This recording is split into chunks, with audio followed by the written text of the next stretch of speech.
Hey, what's going on, guys? Flick here. Welcome to episode 7 of our FIFA 19 career mode series with Crystal Palace. The last two episodes haven't gone too well for us in terms of our form, getting a lot of losses and draws and ultimately lowering our place in the Premier League standings, although we still sit 6th, which is not bad considering the objectives we had going into this season. However, we're looking to change our form and pick up at least one win in today's episode. Probably the most difficult opponents we've played, though, as we start against Everton away and then 2 matches against London-based clubs, a home match against Arsenal, and then as we get into November, an away match against Chelsea. But as we continue to progress in this save, I do want to take some feedback on board from you guys. Those of you that are watching are really loyal viewers, and I honestly appreciate it so much, and I want to make these videos as good as they can possibly be. So if there's anything different you'd like to see from these videos, whether that be my editing style, what I choose to include in the games, just let me know in the comments section. I'll take that feedback on board and hopefully improve the quality of future episodes. With that said, if you guys are still enjoying this series, do feel free to leave a like below as it helps support the channel. And if you're new around here, also, you can subscribe. It seems like we've had a lot of squad reports recently. We've been progressing through the months pretty rapidly, not too many matches to play. But getting right into the squad reports, we have another +1 growth from Ayer. He's gone up +1 in his jumping and sprint speed, +5 to his interceptions, +1 to dribbling, free kick accuracy, finishing, and heading accuracy, +4 to marking, slide tackle, and stand tackle. Wan-Bissaka also experienced a +1 overall boost, going up +2 in his acceleration, +1 to agility and sprint speed, +5 to interceptions, +1 to ball control, curve, free kick accuracy, heading accuracy, and long shots, a +2 to his penalties, +3 to slide tackle, +4 to marking, and +5 to his stand tackle. Riedwald has gone up +1 since the last month, going up +2 to his acceleration and sprint speed, +1 to his balance and jumping, +3 to his interceptions. Also going up +1 to his ball control, +1 to his short passing, +3 to his stand tackle, +4 to marking, and +5 to his slide tackle. Connor Wickham, first time we've seen growth from him. He's gone up +1 in his overall, +1 to his acceleration, strength, and reactions, +2 to attacking positioning, +1 to curve, marking, and standing tackle. One final player saw some growth in the last month, and it's kind of a surprise, but it's Milivojevic. 27 years old, but still going strong, growing in this career mode, and now he's hit 80 overall for his rating. He's gone up +1 in his composure, +2 to his vision, +1 to long shots, slide tackle, stand tackle, and volleys, and +2 to short passing. You guys are in for a treat. I need to show you 2 squad reports here at the start of the episode because otherwise they are going to expire. Usually I only show 1 in between matches, but it's your guys' lucky day, and we'll continue here, see if we can find any good physically strong players from England. Of course, we have already had a few players signed up to the academy, including our scout, a future star in Peter Price. But it looks like Joel Bailey might be all right. 325,000 for his value, 94 potential. Of course, we'll sign him up. Oscar Bennett, a little bit lower on the value, but we'll sign him. And we've gone 3 for 3 here with Charlie Murphy. His value also at 300,000. A really good month here from England. And as you can see, the scouting network has ended, leaving this scouting report reject all remaining youth players. That's completely fine. We've signed up the players that show potential, and we'll see if any of them can pan out for this Crystal Palace team. The second squad report is from France. This is going to be looking for a winger. It's not been the best scouting report, and that kind of goes to show, in my opinion, that scouting for physically strong players is just as effective as it used to be. We found a ton of 94 potential players, whereas this scouting report from France, we didn't find any. Now that we have 2 open slots available, we're going to disperse our scout again to some different countries, and I'm still taking your suggestions on board. I kind of looked back to previous episodes and incorporated any comments I saw about youth scouting. With that said, moving forward, I'm only going to take comments from this episode further because that way it kind of rewards you guys that are continuing to watch this series and interacting with the channel. So we will have another scouting network available in 3 months. Go ahead and list any countries and type of scouting that you want to see. But we're going to send Auntie Elias over to Portugal for 3 months looking for a physically strong player because it worked out well for us last time. And then for our second scouts, I was actually thinking about sending him over to Africa, and the reason for that is because I saw a comment saying, hey, Zaha's from the Ivory Coast. I think it would be cool to see another couple of youth academy players from the same country, and I really like that logic. We'll get a few more players from the same nationality, and I'm going to stick with physically strong because it works out so well. Before we discuss player training moving forward, I want to talk about one of the poll results from the last episode where I asked what we should do about Wilfried Zaha and what sort of position he should play for this Crystal Palace team. Of course, right now, he serves as a left winger, and he's really started to find his form from that position, cutting it in on his strong foot and incorporating finesse shots into his game. However, considering he's scoring so many goals, I think there's a decent shout that if we work on his finishing via the player training, we can make him an all and out striker. And then in the January transfer window, we'll sell Benteke and bring in a really high quality left winger into the team. That seems to be the route you guys are interested in going in, and I like that route as well. So moving forward, we'll be giving Zaha some training time to work on his finishing. I don't want to take any chances on this scouting report from Mexico expiring, so we'll discuss what players we have available here and then disperse that scout accordingly once again. We have Ramiro Aguirre, a 76 to 94 potential player, 6'1". It looks like we looked at him for 2 months. I'm not sure why we didn't sign him up earlier, but we'll get him in our youth academy. And then probably next month, I'll give a more detailed overview of what players we have available. We can start signing or releasing players once we have a better estimate. I think keeping the scout in North America is a good look, so we'll be heading north for the next 3 months in the United States, looking for a physically strong player. Here's a look at the league table going into our match against Everton. They could really use a win here, sitting just below their rivals, Liverpool, in 15th, whereas we are sitting 6th. If we can get a win, that could boost us up into the top 4. Despite a few of our players being out on international duty in the last week, they seem to be fully rested, which is a good sign and a good start to this episode. Also, talking about one of the polls from the last video, I asked whether you keep goalkeepers on the bench as an option, and apparently in FIFA 19, it's a thing where goalkeepers get sent off or get injured, so I've replaced Rudvald with Speroni just in case that happens to us. Everton are widely considered to have had one of the best summer transfer windows, and that shows off in their starting 11. They've even added Kingsley Coman to their starting 11. It's a nice ball played out wide. And Coman has beat Wan-Bissaka for pace. We need to get back and defend. The cross wasn't the best. That should stay in bounds though. With Theo Walcott, another cross sent in, and we're just going to clear that one away. No nonsense clearance, especially after we conceded a goal like that against Wolves in the last episode.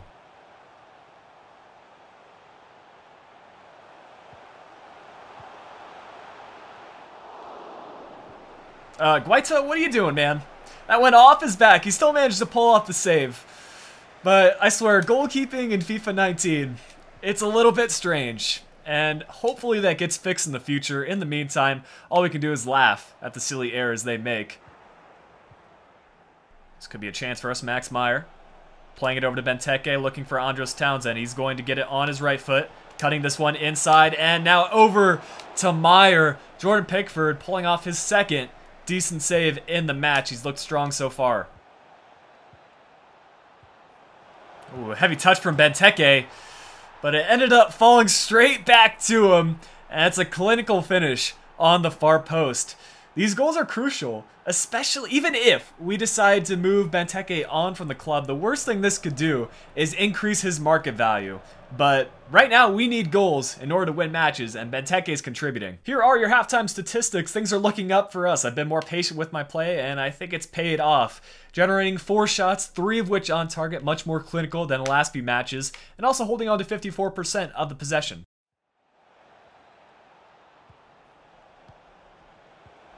That's some great play.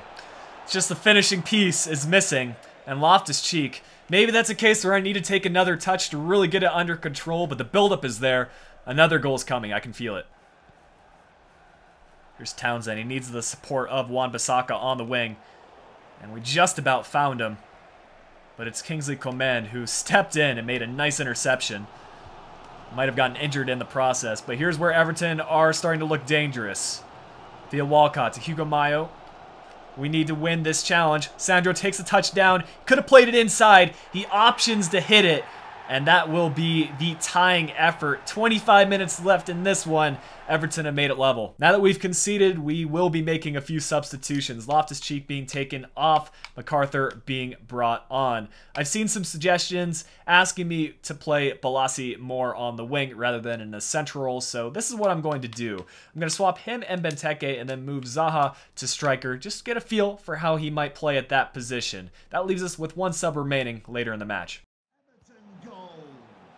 There's Yannick holding up the play really well and showing off some of his strength as he plays it into Townsend. Open player here on the edge of the box. It's Meyer.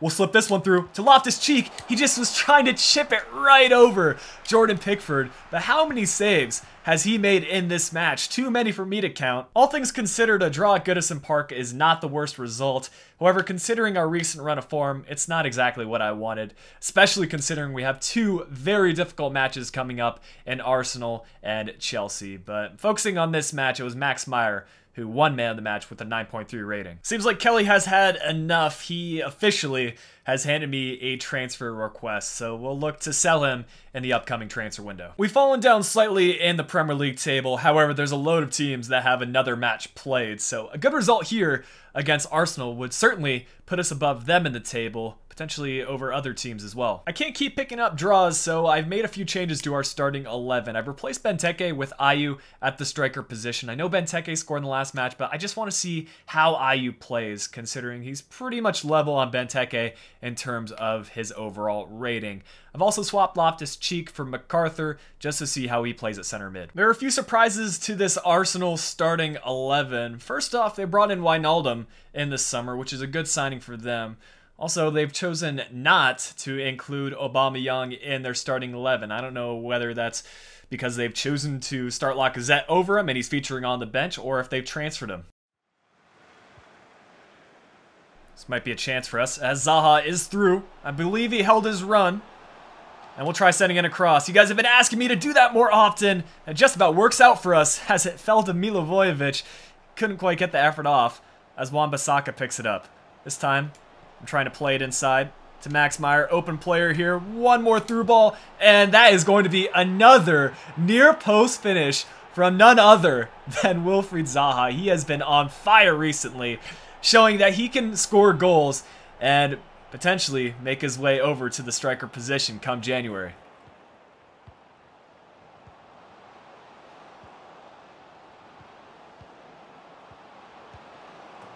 Wow, Arsenal with a lot of quick passes there, eventually playing through Lacazette, and he won't be missing from there. I knew going into the match that Arsenal would be difficult to defend. That's proving to be the case. We're level 1-1.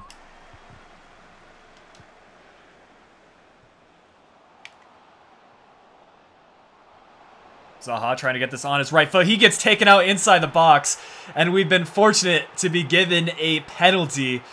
Thank you very much, Socrates. And now we'll step up for this one. I want to say that, yeah, Milivojevic is our go-to penalty kick taker. We're just going to place this one to the right, not put too much power behind it. Just stroke it by Leno, and he doesn't even move. We'll make it 2-1 off of a penalty. It's a big tackle by Ayew, really drifting into the midfield here. Needs to find an outlet pass, though. He'll play it through to Meyer. Have Andros Townsend here in the center. We'll play it to him. One more through ball. Doesn't work out, but it eventually falls to Zaha. Has an option here on the left. Maybe we can send it across to the far post. Milo getting it on his right foot, crossing it in. That's the right idea. Just a little bit too much power. That was a pretty solid half from us in terms of taking the chances that were given. 2 shots, 2 on target. Not holding on to a lot of possession, but that's to be expected against Arsenal.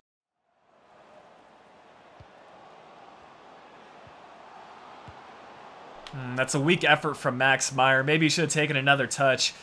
I wanted to go with the first time effort, though, just to make sure to get a shot on target. But it looks like we might get another chance here with Zaha. He'll play it backwards to MacArthur, looking for options around him. He'll play it to feet, and it's Jordan Ayew being swarmed by a few Arsenal players, and that's not a bad thing, because if we can draw them out of their defense, it should leave an open player. Like right here, we'll play that one across again. And maybe that's a case where I should have been more direct. Open player, and it will be MacArthur. Needs to go with a low driven shot to the far post. That's off the post, and eventually Bernd Leno able to clear it. I want to get this 2-goal cushion. Max Meyer with a little bit of space. He could have played it over to Townsend, but instead, he takes it himself. And that is a fantastic effort from Max Meyer, who has really started to develop into the team. He's been working on his finishing in the player training, and that's clearly showing off in the matches, scoring a lot of goals recently for us. Now that we have a 2-goal lead, I'll look to strengthen up our midfield by bringing in a more defensively sound Koyate to break up tackles and just win back possession. I'll be conservative with my substitutions for now, just in case Arsenal get a second goal. That way I can be more defensive-minded with my changes. You can see Milo getting involved as he plays through Andros Townsend. A few options for a cross, and Koyate stretched out for a diving header, but the Arsenal player made contact first. Just 20 minutes left in this one. Things are pointing toward a victory, but a 4th goal would not be bad as it falls out wide to Meyer. He'll play it into Townsend. That's on his left foot. The finesse shot effort well wide. You can tell Townsend was disappointed in that shot, and I'll be taking him off just to let him think about it and hopefully improve in future matches. Sorloth being brought on for him. And then I want to try Benteke against this Arsenal team. I've been trying to incorporate more crosses into my game, and obviously Benteke provides a more aerial option than Ayew. See Benteke there on the far post. It's going to go to him, and we get a header goal with Benteke. That's exactly what I brought him on for, and it's so rewarding to score the kind of goal that you were intending. Zaha spotted him out, and that's a very easy header for him. He got down, and he got his neck muscles behind it. Can we make it 5? Zaha getting it on his right foot. The finesse shot effort. It's 5 for Palace, and we are having a goal-scoring party after drawing 4 consecutive Premier League matches. We're having some fun today. Don't tell me it's about to be 6. Koyate's through on goal. He'll go with the finesse shot, and he needs to be working on his finishing. To be fair, we brought him on to play a defensive role. He just happened to push up in that case, and he put it well wide. This is probably the final attack of the match. Won't make a difference with the result, but we do want to hang on with just the 1 goal conceded. Guaita pulling off a nice diving effort and an all-around fantastic performance on the attacking side and defensively as well. Looking at these stats, they're not too dissimilar from the ones that ended up leading to draws, like 1-1 draws, 2-2 draws. But we're just more clinical today, and I think that's a result of me taking on your comments, implementing them into my game, and just making me a better player. There were plenty of players to choose from for man of the match, but Zaha does come to mind. He scored a nice goal as well. We'll head straight into another match, that fixture being against second place Chelsea, who sit just behind West Ham, who are having an incredible season, only losing 1 match out of 11. You could argue that this is our first real challenge. However, we have played good teams like Arsenal and Liverpool, but they're not having the best seasons in the Premier League. I'm not sure if it was the changes we made to our starting 11 or just my playstyle that led to us getting a nice result against Arsenal, but I've gone back to our usual starting 11 with Loftus-Cheek and Benteke being in the squad. Now that I know how to incorporate Benteke and use him in the right places, I think he can get a goal in this one. There have been some big changes to Chelsea in the summer with the departure of Courtois and the arrival of Kepa. Looks like they've also been busy in FIFA signing Husai, who's a solid fullback. That could have easily been a goal. We'll scramble and get that one away and look to get forward now on the attack. Milivojevic using Zaha as an option. Now to Benteke. I think we just need to slow down the play. Chelsea are playing very high tempo, and I'm just adapting to their play style rather than doing slower build-up, which is what I did against Arsenal. Benteke making a run on the defender's arm. He'll play it back in the middle for Loftus-Cheek. Has David Luiz left to beat. Just going one-on-one with him. Eventually playing it over to Andros Townsend on his left foot. Deflection taken. And that was a nice block by the Chelsea defender. We'll get a corner kick out of it, though. Max Meyer getting it on his right foot, sending in the cross. Not the best cross. And Chelsea will easily collect. Wow, what a pass to find Zaha. He has one defender left to beat. He'll do a nice skill move to get it on his right foot. What a goal that is. And finesse shots are so broken in FIFA, especially when you have a skillful player like Zaha. But that's the first time I think we've incorporated the Burba spin into the finesse shot. We executed it to perfection. Oh, it's Conte of all players to win a header, and he'll make it level for Chelsea. He's usually known for regaining possession in the midfield, but he scores in this one, and Chelsea are clearly on the attack.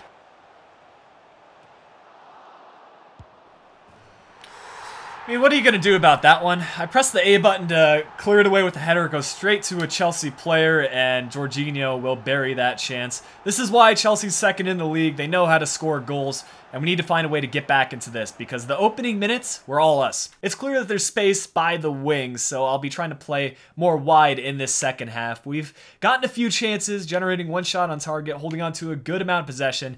We do need to shape up defensively and find a way to score at least one goal. Man, we cannot get anything by Conte. I need to be more careful because Conte, obviously, he's known for intercepting passes. Arguably one of the better defenders on FIFA 19. What an effort from Hazard. Can't take anything away from that goal. This Chelsea side has been quality, and it's shown. We'll be forced into two attacking-minded changes, bringing in MacArthur at the left center mid position, and then at right center mid. What sort of other options do I have? I can use Balassi again at right center mid, or I can bring on Koyate. I think I'm going to go with the latter of the two options, and I might as well use my triple substitution right now, inject a little bit more pace into the team for Benteke. We'll give Ayew a chance. It's a big save by Guaita to even keep us in this match. You can tell he's disappointed in his defense. Although, to be fair, the goals Chelsea have scored have been, for the most part, just good individual efforts. That's a really nice move by Koyate. We get denied off the post. We haven't really had an attacking chance in this second half, and that was our first one. I think if you want to beat this Chelsea team, you pretty much need to have a perfect game. And when you miss chances like we have today. See, right there, if the Koyate chance went in, we could be level. But instead, it's 3-2. And with just a few minutes left of extra time, I'm not sure we can get back into this. See if the ref lets us play on. No. Just not enough time left in the match to get back into it. We put up a valiant effort. However, there were a few standouts from Chelsea. Obviously, the Hazard bicycle kick, or whatever you want to call it, is the highlight goal of this match. Looking at the stats, Chelsea would have been very disappointed if they would have gotten anything less than a win. We did well to stay in it, and maybe if we can play a better game, be more clinical with our chances next time around, we can get a better result. Zaha picks up man of the match in this one with a 9.0 rating. But guys, that will be the segue to end off today's episode. Hope you have enjoyed it. If you did, make sure you leave a like on the video. Subscribe to the channel if you are new around here. But until next time, this has been Flick. I'll be talking to y'all again soon.